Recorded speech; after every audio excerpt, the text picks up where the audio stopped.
दृष्टी म्हणजे दृष्टी मानवाची काय आपण या व्हिडिओमधून बघणार आहोत. व्हिडिओ लाईक अँड सबस्क्राईब करा. चला तर, सर्व प्राण्यांमध्ये माणसाची दृष्टी स्वभावतच वरच्या बाजूला असते व इतर सर्व प्राण्यांची दृष्टी स्वभावतच खालच्या बाजूला असते.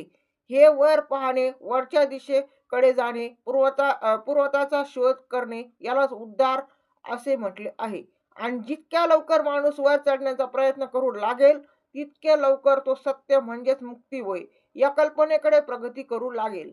मुक्ती ही तुमच्या खिशातील पैशांवर किंवा तुमच्या पोशाखावर किंवा तुमच्या घरावर अवलंबून नाही, तर ती तुमच्या डोक्यातील आध्यात्मिक ज्ञानाच्या संपदेवर अवलंबून आहे. या संपदेवरच मानवाची प्रगती अवलंबून आहे. ही संपदाच मानवाच्या भौतिक व बौद्धिक प्रगतीचे मूळ आहे आणि मानव जातीला पुढे पुढे पुढे जाण्यास उत्साह देणारी प्रेरक शक्तीच म्हणजे मानवाची दृष्टी होय.